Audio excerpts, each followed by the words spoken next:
Hello everybody, it's Shazamon519. I wanted to give you guys a quick disclaimer here at the beginning of the video. Now this is part 1 of my beginner guide series. It's going to be a total of 3 parts, and the main thing I wanted to tell you guys is that it's going to flow a little bit weird, the video, and the main reason that is because originally all 3 parts were part of one big video, right? But after some talking with people around, I came to the conclusion that it's best to split it up into 3 parts. So we're gonna have part 1 right here, which is explaining kind of what Honkai Star Rail is, you know, how teamwork, combat works, that kind of stuff, how the gacha works, and some quick information about Dr. Ratio, since I think people will be interested in that. We're gonna then, part 2 is gonna be about the game modes explanation and the team building explanation, and part 3 is gonna be about who to summon for and who to farm. But yeah, just so you guys know, when I say stuff like, oh, I'll see you guys in the next segment, and then suddenly the video ends, it is primarily because of that. So I hope you guys still enjoy it, and I hope to see you guys in part 2 of the beginner guide. Just keep in mind that if it flows a bit weird at the end or at the beginning of some of these parts, it's because it was originally a one big video that's now been cut up. I hope you guys enjoy. I'll see you on the next one. Bye bye. Hello everybody, Shazamon519 here, and welcome to my Honkai Star Rail beginner guide. This is a video that I have made to help people who are either new to the game or thinking about starting it. So we're not going to go extremely in-depth about the game here. That's not what this video is about. If you're expecting me to go deep into the how to calculate damage and all that kind of stuff, nope, this is not it for it. No theory crafting here. This is simply, hey, some people might be, you know, thinking about starting the game and want to see the hype Peppy. And want to see the... That's adorable. And want to see what the game kind of has in store for them when they do start. And other people who just started and are kind of lost and don't really know what to think or what means what and all that kind of stuff. So let's get right into it. Now, let's start off. What are we going to be discussing today? We're going to be talking about general game explanation, gacha, a quick TLDR about Dr. Ratio, since I know that's a very relevant topic right now, and a lot of people want to hear how do I get a free premium 5-star, or what even is up with the free premium 5-star? Is it even a premium 5-star in the first place? So next up we have early game mode guides. I'm going to be showing a bit of live team building, who to summon for, and how do you get to, hey, I want to summon for this person or not, and of course last off, how to farm materials. So let's get right on into general game explanation. Now, Honkai Star Rail is what they deem themselves a role-playing gacha video game. Basically, it is a RPG, or well, I guess a CRPG, but how it works is that you have these characters that you summon for or get from events and all that kind of stuff, and you can bring them with you into combat. Now, as you can see on the right side, a team in Honkai Star Rail consists of 4 characters. Now, don't worry, the team that I have right here is not a good team. It makes no sense. I just think these characters are cool, so I like using them while walking around during the beginner's guide. Now, you bring in 4 characters, and they will be all on the field at the same time. It's not like Genshin, where a character can hide from damage in the back. All of them can get hit by enemies at any point. Now, let's go and look a little bit more in depth into these characters. We're not going to be talking about the stats. You can check out build guides, like for example, a Sila build guide, or I don't know how to pronounce the name, but like a Hua Hua build guide, Bronya build guide. You can just look those up. You have a lot of really, really good guides that tell you what kind of percentages you're trying to go for, what do the stats do, and why do you want them. What we're going to be talking about is on a lot more of a surface level. We're going to be looking at abilities. Now, real quick, what kind of abilities do characters have? They have 3 abilities that they can trigger manually, or if their gouge is full or they have the stuff to use for it. And that's basic attack, skill, and ultimate. We'll talk about these 2 on the right afterwards. First, we have basic attacks. Now, when you are in combat, which hopefully I'm pulling some gameplay of in front of the video right now, you have these things on the bottom right called skill points. Now, what do skill points do? Now, they decide whether you can use a skill or not. If you have no skill points, or you don't want to use the skill on a character, you can always use this, a basic attack. Takes 0 skill points. Usually, in the case of Sila, for example, just does a little bit of damage to the enemy, you know, deals 80% quantum damage. Don't worry too much about what does the percentage even mean. What is a good percentage of damage? What is a bad percentage of damage? You'll learn it as you play the game, right? Especially when you're playing early on, where you can't really get a proper judgment yet of what 80% damage really is in comparison to the rest, because you haven't built your characters yet to the point where you can say, I'm gonna start comparing. Now, if you look here at the bottom, it says bonus effect. This means that there's an additional effect. In this case, it is after she uses her basic attack, her next action will be forwarded by 20%. So that means that her next turn will come up quicker. These bonus effects can be gained through multiple ways, but we'll look into those in a second. Next up, you have a skill. Now, as you can see here, it's at skill point cost, the thing I showed earlier on the screen. It shows that you only need to use 1 skill point. There are some abilities that can use more than 1 skill point. Won't be going into that too deep for now, but just know that it exists. Here you have the effect again, increases her speed by 25% for 2 turns, deals 220% quantum damage equal to Sela's attack to a single target. Now, of course, what you get after that is the ultimate. Now, the ultimate is something that you build up, and once the bar is full, you can use your ultimate. This is all stuff you get in the tutorial. I'm not going too deep into it, but it just does a lot of damage here. Now, these two things, you have talents, you have techniques. Now, talent is where you usually find the passive and the additions to the passive. You can level this up, but this is usually the stuff that happens in the background that's either always active or under certain condition, and you don't have to manually press anything for it. Now, she says here, right? Oh, anyway, like I was saying, thank you very much for whoever followed that in the middle of the recording.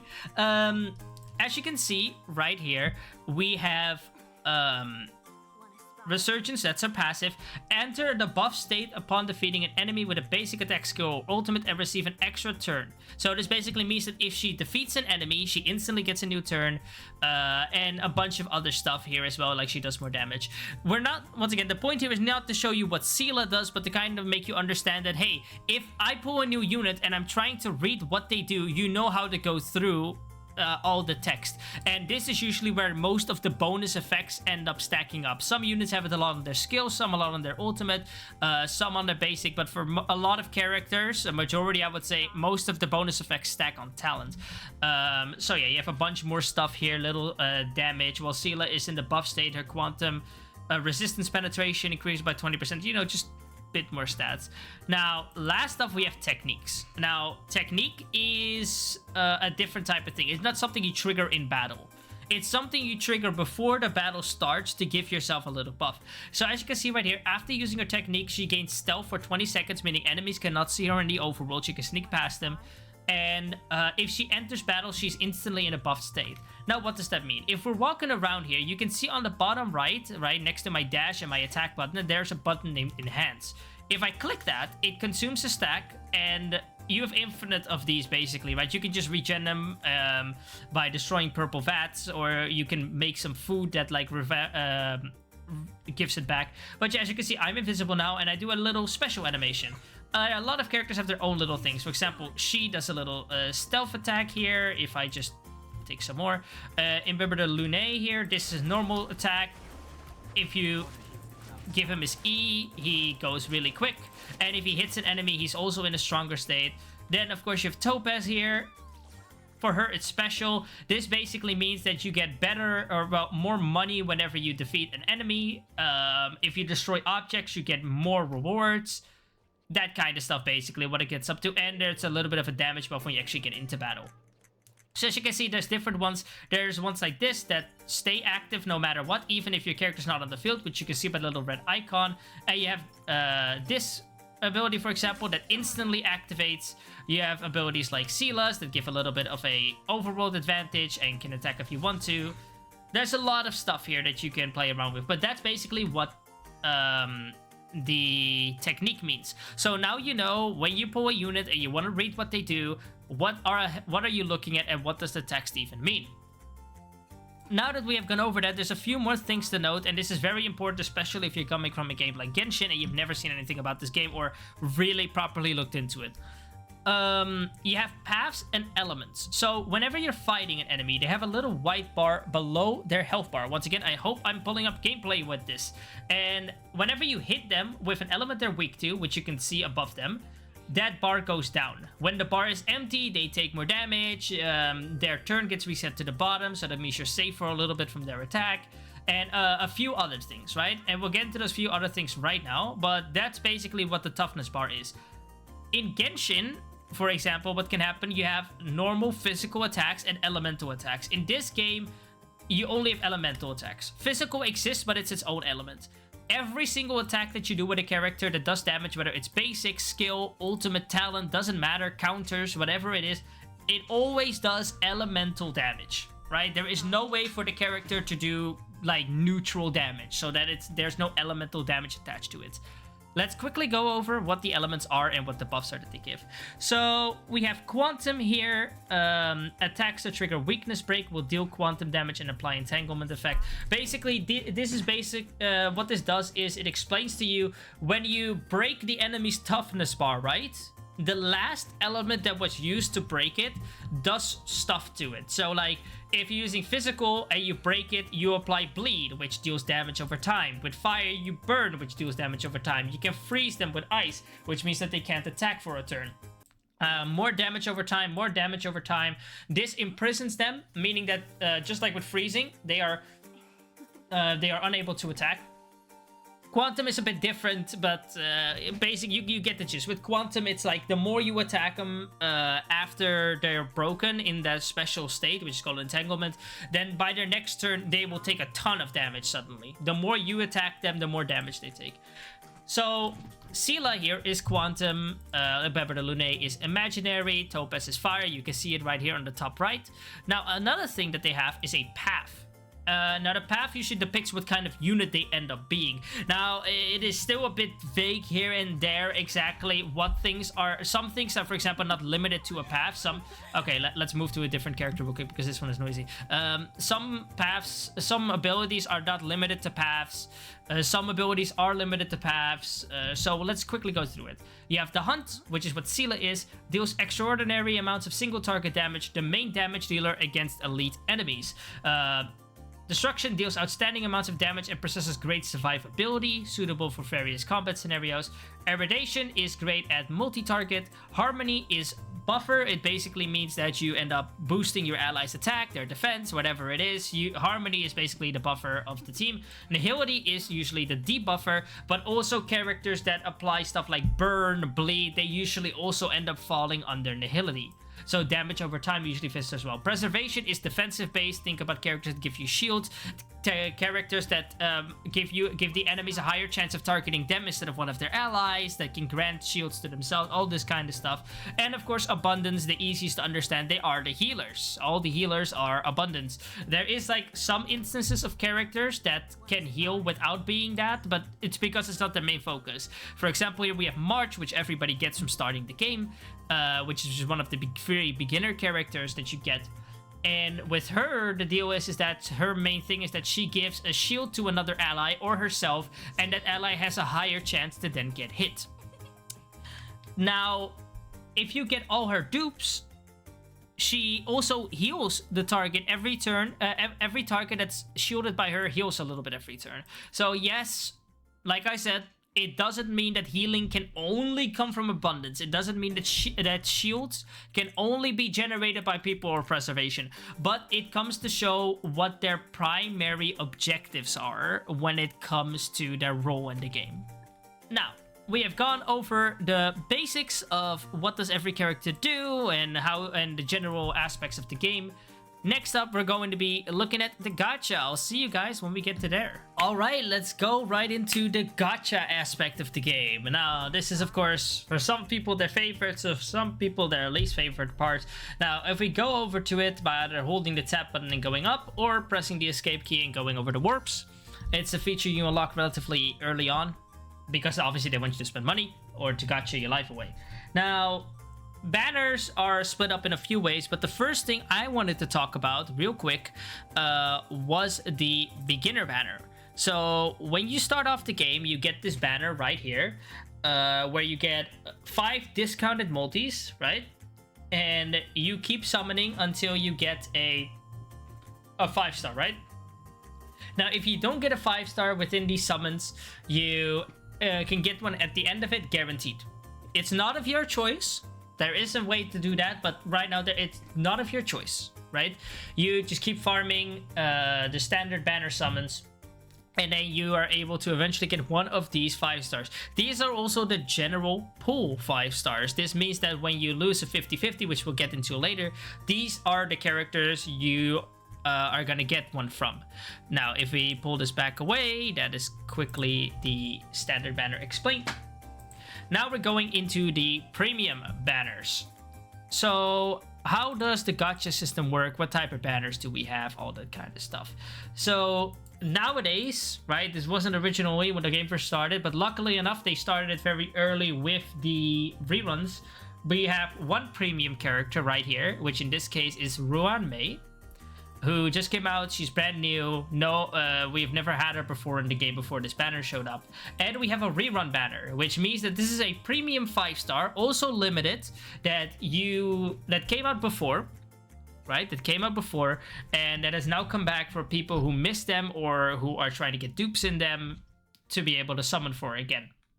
Now, the second thing we have right here, for people who play Genshin, you'll probably notice as weapon banners, but these are light cones. Well, now, what are light cones? If we very quickly go back to my CLL right here, which is earlier in the video, we have a tab called light cones. Now, what do light cones do? They have they are bypath. So Sela is a hunt, so she'll be using hunt light cones. And you have other light cones like here, where you can see the little icon up here that tells you what element that they are. And also over here, it tells you what elements they are. Harmony, abundance. But usually it automatically sorts them for the ones you're able to use. Now, I could equip one of these and get the stats from it, but I wouldn't get the passive. Now, if we look at the passives, I'm not going to go too deep into what it does, but they give you like stuff like this one gives me like crit rate and some damage boosts. And basically, these these light cones right here are tailor-made for the unit, right? So this one is tailor-made for Ruan Mei and helps her in every way she needs help. This one is tailor-made for Blade and helps him in every way he needs help. So these are the different types of banners that we have. We have one at the bottom still that I haven't shown, which is the standard banner. These take different kinds of summon tickets. I haven't shown this before, but for these banners you use golden tickets. And for these banners you use silver tickets. Silver tickets are have different ways to be obtained. You could, of course, turn your Stellar Jades into into the silver tickets. I don't recommend it. I always say use them on the golden tickets. These units are way more worth it. We'll get into that a bit more in a bit. On this banner, you're able to get the same 5 stars as you were on this beginner banner. It's the exact same amount of characters. Maybe in the future they'll add more characters to this like they did in Genshin, but for right now it's the same set of characters. It is Himiko, Welt, Bronya, Japart, Clara, Yingqing, and Bailin. I have made a separate video where I went over a tier list where I explained, and please listen carefully to this, I simply tried to say what I think, what characters give the most value to beginner units. And the video is quite long because I also tried to explain what each character does, or at least why I put them in the position where I did. There's a few things that I now disagree with on that tier list. Small movement places, not like big, like, oh, this S tier is F tier actually, or something like that. I had some very nice back and forth with people in the comment section who've given me some great feedback on that, so make sure to check that out as well if you want to. It should be like 1 or 2 videos ago. I'll try to link it in the description if I can. But yeah, this is basically the standard banner, but this is where the real bread and butter is. You have a bunch of 4 stars featured, and to explain what featured even means, we're going to start out by saying how the pity system works. Now, for those who've never heard what a pity system is, it means you are guaranteed to get something under certain conditions. That's what pity system means. Now, what those conditions are and what the thing is that you get depends on the game, but we're going to get right into this here. So if we go into a few details, we can see what the rates are. So it says here a 50% rate to get her. This means that if you pull a 5-star, you have a 50% chance to get Ruan Mei, and if you get a 4-star, it is a 50% chance to be one of these 3, or you get them out of the general pool. Every 4-star is in the general pool. The beginner banner and standard banner 5-star are in the general pool for 5 stars. So either you get one of them or you get the new one. That's how that works. Now, I could go over through the rates and all that kind of stuff, but I'm going to give you guys a quick TLDR. Here is how this works, right? When you're starting out, we're going to look at this from the perspective of when you're starting out, right? If you don't get a 5-star within 90 summons, right? 90 right here. You are guaranteed a 5-star. The 90th pull will always be a 5-star. Now, between 75 to 90, if I recall correctly, is soft pity. Now, what does that mean? Soft pity basically means that your chances of getting a 5-star are increased. So right now, it is like the base chance is 0.6, right? It will go up. The chance of 0.6 will go up between 75 to 90. So what people usually do is when they reach 75 pity, they say, okay, I'm going to do singles now to save the rest of my summons.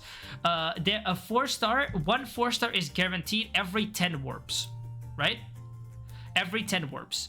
And they both have a 50% chance to be featured or not.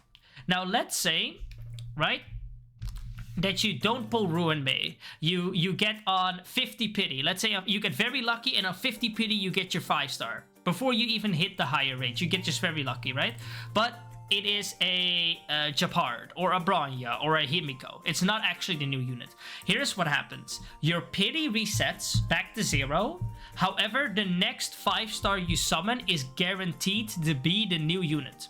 That's why it's called a 50-50 win or loss. If you have a 50% chance to get the new unit or not. If you lose, the next time you pull a 5-star, it's guaranteed to be the new unit.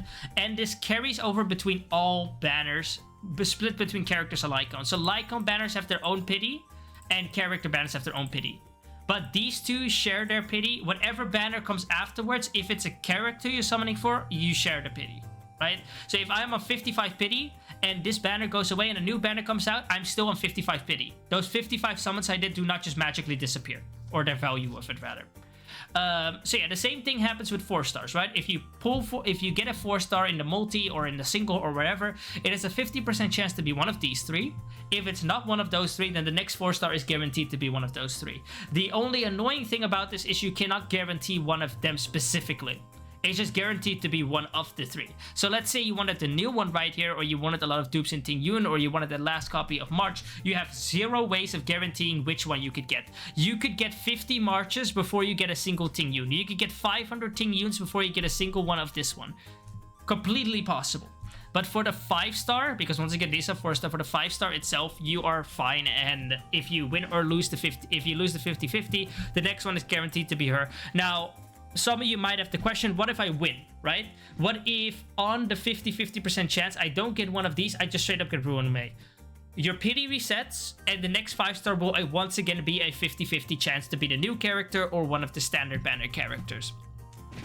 So that is how the gacha system works. I hope that you guys were able to follow that. Let's go right over to the next segment. Alright, let's quickly go ahead and talk about Dr. Ratio. Now, for those who do not know who Dr. Ratio is, he is added in the most recent story. He is the very cool, handsome man right there.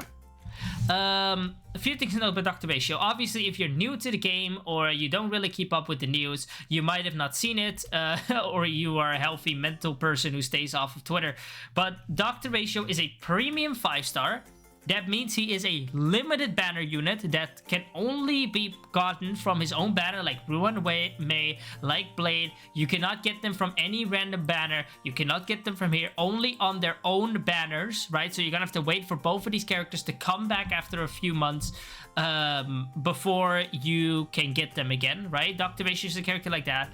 But everybody is getting a single free copy of him when he comes out. This is absolutely insane. This is something we've never seen before in the game. Yes, you could argue that no, we have never seen a limited banner 5-star, so a unit that you can actually summon for, to be given to us as a free copy. Never ever.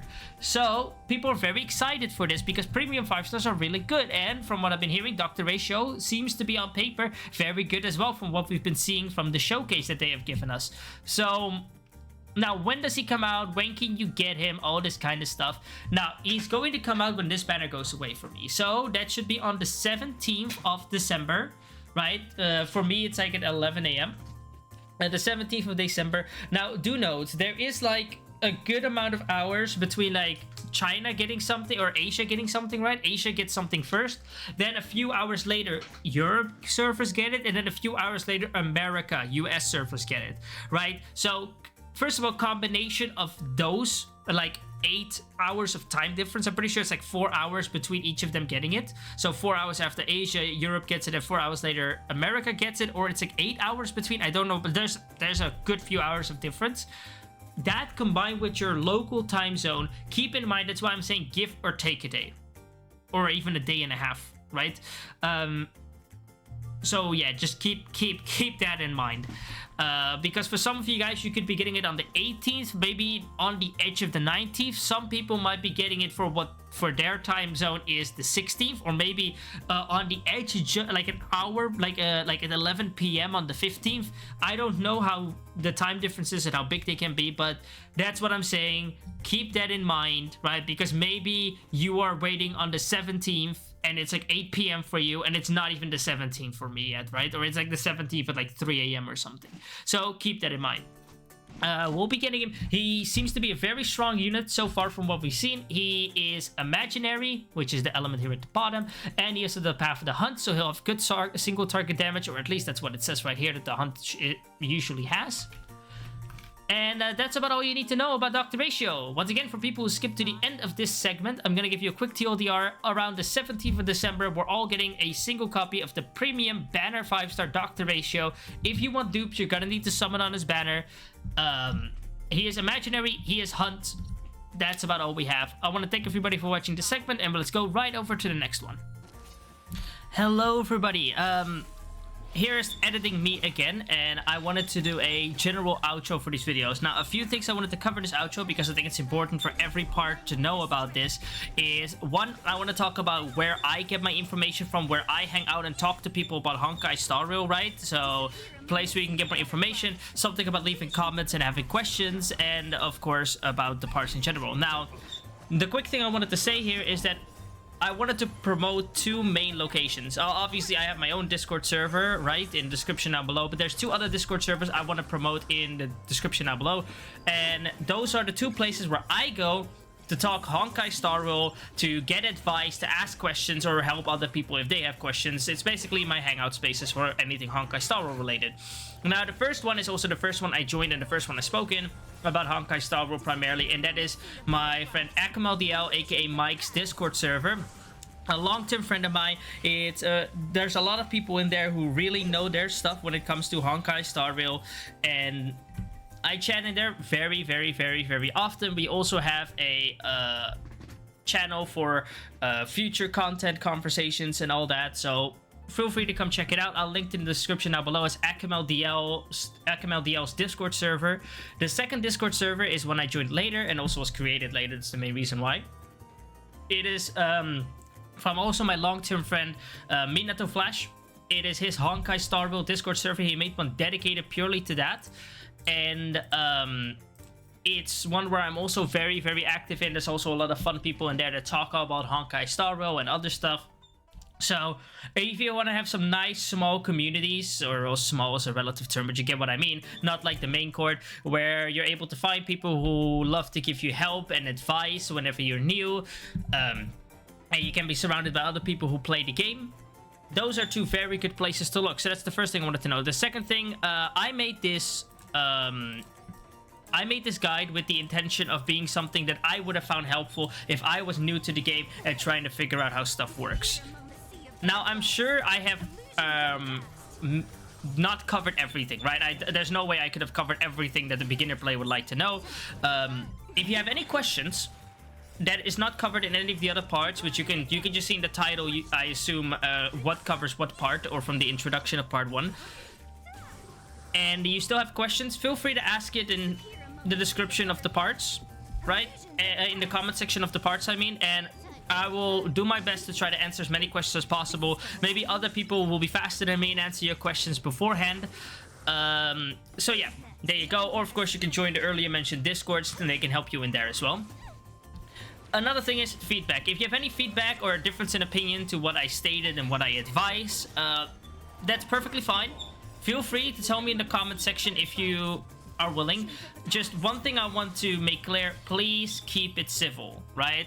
I'm not just talking about when it comes to feedback to me, but also asking questions and responding to people who ask questions or responding to other people who gave feedback. Keep it nice, keep it civil, because I love getting feedback, I love getting constructive criticism, but not when we have to do it in a childish way with snarky remarks and all that. Just tell it the way it is, be nice and polite, and hopefully we're all able to gain something from this. All right, that's been about it. I hope to see you guys in the other parts, or if this already is the end, I hope to see you guys hopefully in the Discord servers or in the next video that I do. I also stream over on Twitch, so check that out as well. I've been your host, Damon519, and I'll see you all in the next one. Bye bye.